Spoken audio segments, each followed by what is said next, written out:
Some mistakes whisper rather than scream. They slip into your life so quietly that the world continues spinning, oblivious to the tremor you've caused in your own foundation. Mine arrived on a Tuesday morning, disguised as something mundane. Broken washing machine and a repair appointment I should have canceled. I'm Sarah Chen, 34 years old, a freelance graphic designer who works from our converted garage studio. For 7 years, I've shared my life with David, a man who embodies everything society tells you to cherish in a partner. Reliable, gentle, consistently present. He rises at 5:45 every morning, brews his coffee with mathematical precision 1.5 sugars, splash of oat milk, and drives to his accounting firm by 6:30. We live in a modest ranch-style home in suburban Denver, with cream-colored walls, burgundy accents, and a weeping willow that droops gracefully over our back fence. Each spring, everything inside follows David's methodical nature: towels folded in perfect thirds, bills organized by due date, even our spice collection arranged by frequency of use. From the street,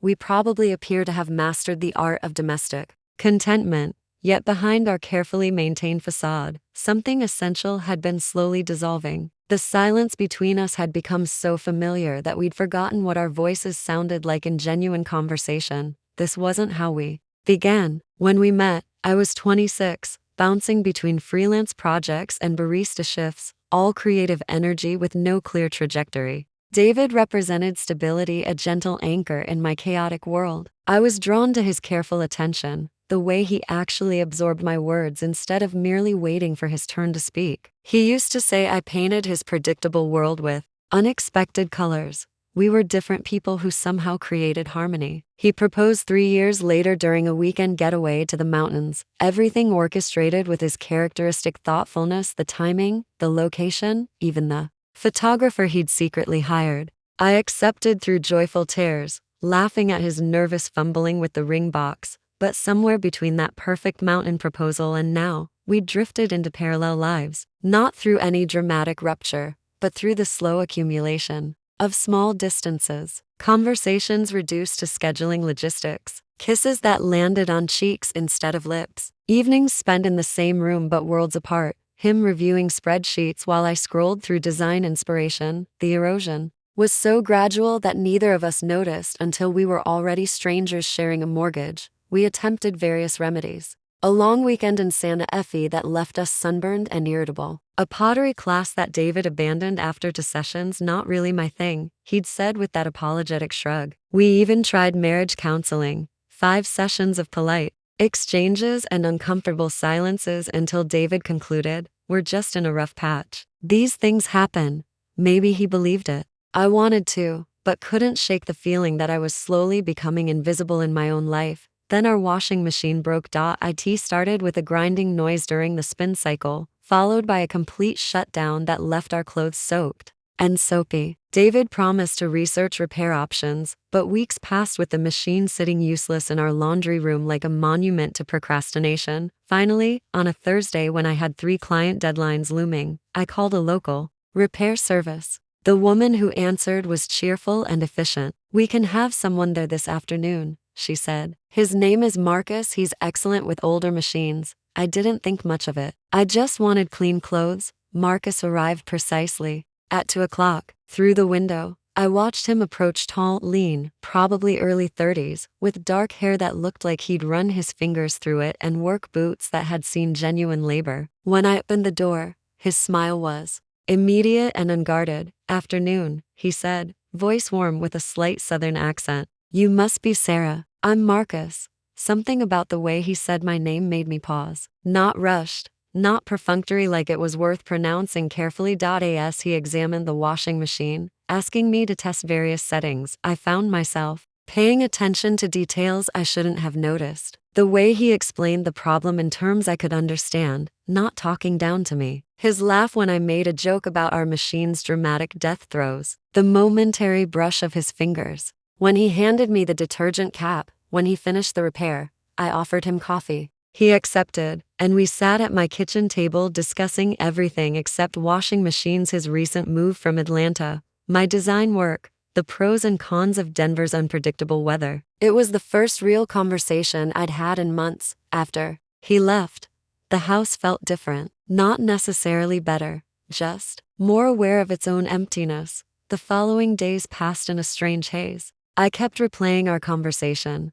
the way he'd listened to my stories about difficult clients, how he'd smiled when I described my most ridiculous design requests. It wasn't attraction exactly, it was recognition. Someone had seen me as more than a wife who paid repair bills. That evening, as David and I sat through another dinner punctuated by the sound of his phone notifications, I mentioned the washing machine repair. "Working fine now," I said, hoping to spark something resembling interest. "Good," he replied without looking up from his screen. One less thing to worry about. The dismissal stung more than it should have. I wasn't asking for gratitude, I just wanted acknowledgement that I existed. The washing machine started making noise again the following week. Not broken, exactly, just uncertain. I waited 3 days before calling the repair company. "Marcus is available Tuesday at 1, the receptionist said. "Will that work?" I hesitated for exactly 1 second. "Perfect." I told David I had a client meeting. He nodded absently, already absorbed in his morning routine. Tuesday morning, I found myself choosing clothes more carefully than usual, a soft green sweater that complemented my eyes, jeans that actually fit properly. I told myself it was about feeling professional, nothing more. Marcus arrived on time, toolbox in hand. "Back so soon?" he said with a grin. "Either I did terrible work last time, or this machine has trust issues." We both laughed, but there was something electric underneath the humor. I felt it in the way our eyes met and held a moment longer than necessary, in the flutter of nerves when he passed me in the narrow laundry room doorway. As he worked, I made coffee again, and the familiarity felt charged with possibility. When he stood to test the machine's settings, we both leaned forward at the same time, our shoulders touching. Neither of us stepped away. "You smell like vanilla," he said softly, then immediately looked embarrassed. "Sorry, it's okay," I said, surprised by the breathiness in my own voice. We stood frozen, the washing machine humming between us like a mechanical heartbeat. When I turned to look at him, his expression was serious, questioning. "I've been thinking about you," I admitted, the words escaping before I could stop them. His response was immediate and wordless. Suddenly we were kissing, desperate, reckless, electric. His hands tangled in my hair while mine gripped his shirt, both of us stumbling slightly under the intensity of it. It lasted maybe 45 seconds before reality crashed back. I pushed away, gasping, my hand flying to cover my mouth. "Oh God," I whispered. "What am I doing?" "Sarah," he began, but I was already backing away, shaking my head. "I can't. I'm married. This is insane." He nodded, understanding immediately. "I know. I'm sorry. I thought there's nothing to think about," I said, though my voice was shaking. "This can't happen." He packed his tools quietly, professionally. Before leaving, he paused at the door. "For what it's worth," he said softly, "your husband's lucky to have you." Then he was gone, leaving me alone with the weight of what I'd done. That night, lying beside David, I stared at the ceiling while he slept peacefully beside me. The guilt came in waves, not just for the kiss, but for the hunger it had revealed in me. I hadn't just betrayed my marriage, I'd exposed how hollow it had become. The next morning at work, I couldn't concentrate. My friend and business partner, Lisa, found me staring blankly at my computer screen during lunch. "You look like you've seen a ghost," she said, settling into the chair across from my desk. "Everything okay?" I almost told her. The words gathered on my tongue, desperate for release. Instead, I forced a smile, "Just tired." But Lisa knew me too well. "Sarah, whatever it is, you don't have to carry it alone." Her kindness almost broke me. "I'm fine," I insisted. "Really?" That evening, I tried to initiate intimacy with David. A lingering kiss, a touch that meant something. But he was distracted, mumbling about an early meeting, and turned away before anything could develop. I lay awake for hours, my body aching with an emptiness I couldn't name. The confession came 3 weeks later, triggered by something absurdly mundane. David was loading the dishwasher after dinner, sleeves rolled up, moving with his usual methodical precision. I was watching him from the kitchen island, struck by how routine even this simple act had become. "They offered me the senior associate position," he said suddenly, glancing over his shoulder. 15% raise, my own office. "It's exactly what we've been working toward." "That's incredible," I said, and meant it. "I'm so proud of you." He dried his hands and turned to face me, beaming. I couldn't have done it without your support, Sarah. You've always believed in me. That's when it hit me, the crushing weight of my deception. Here was this good man, this devoted husband, crediting me with his success, while I harbored a secret that could destroy everything we'd built. The tears came without warning, hot and unstoppable. Hey, David said immediately, crossing to me. What's wrong? I tried to shake my head, to smile it away, but my face betrayed me. The sobs had already started. Sarah, talk to me, he said gently. Please. The words came out in a rush, like a dam bursting. I kissed someone. The kitchen went silent, not the comfortable quiet of shared routine, but the hollow silence of shock. It wasn't an affair, I said quickly, desperately. It was just one kiss. I stopped it immediately. But I can't keep lying to you. David stepped back slowly, his face cycling through confusion, hurt, and something that might have been relief. Who? He asked, his voice barely above a whisper. The repair guy, Marcus. When he came back to fix the washing machine, he laughed in a sound devoid of humor. The repair guy. Jesus, Sarah. It wasn't like that, I pleaded. It wasn't some sordid affair.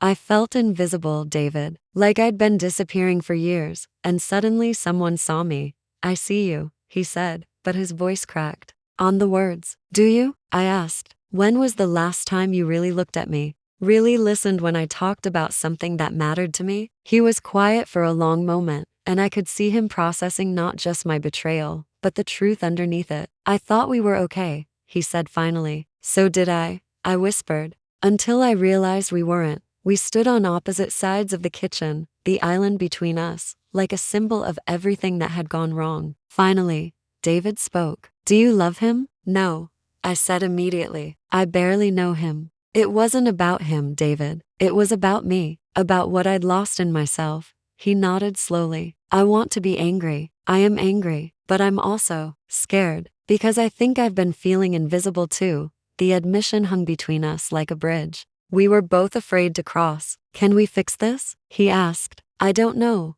I said honestly, but I want to try, if you'll let me. He was quiet for a long time. Then, we'll need help. Professional help. Yes, I agreed. Whatever it takes. The healing process was messier than either of us anticipated. David moved into the guest room initially, and we spent days navigating around each other like polite strangers. But gradually, we began to really talk about the distance that had grown between us. In therapy, we learned to name the things we'd been avoiding, the loneliness, the resentment, the ways we'd both retreated into our separate worlds instead of fighting for connection. Marriage isn't a destination, our counselor said during one session. It's a practice. And sometimes we get out of practice. Slowly, we began practicing. Again, small gestures at first, David leaving me notes, me cooking his favorite meal without being asked. Conversations that went deeper than logistics. Touches that lingered. Instead of rushing past, the intimacy returned gradually, layered with new understanding. We were learning to be vulnerable again, to ask for what we needed instead of assuming the other person should know. Trust, we discovered, is rebuilt in tiny increments. Some days were better than others. Some nights, David would look at me, and I'd see the shadow of pain cross his features. Other times, I'd catch him watching me, with something that looked like wonder, as if he were seeing me clearly for the first time in years. We're still working on it, still learning to choose each other deliberately, day by day. Our marriage doesn't look like it did in the beginning. Maybe it's not supposed to. Maybe lasting love isn't about maintaining perfection, but about showing up for each other through the imperfect moments. Last month, David and I sat on our back porch sharing a bottle of wine. The evening was warm, and the willow tree rustled softly in the breeze. I don't know if I'll ever completely forget, he said quietly. I wouldn't ask you to, I replied. But I'm still here, he added. That has to count for something. I reached for his hand. It counts for everything. There's no neat resolution to a story like this. No triumphant ending where everything returns to how it was. Just two people who chose to stay and do the work, even when it was hard. Especially when it was hard. If you're waiting for the moral of the story, here it is. Sometimes the most ordinary moments contain the most extraordinary choices. Sometimes the smallest repairs require the biggest courage. And sometimes, the greatest act of love is simply showing up for each other, again and again, until you remember how to see each other clearly. The washing machine, by the way, works perfectly now. David fixed it himself last weekend, and I stood beside him, handing him tools and laughing at his running commentary about the manufacturer's questionable design choices. It was ordinary and beautiful and completely ours. That's what we're building now, something ordinary and beautiful and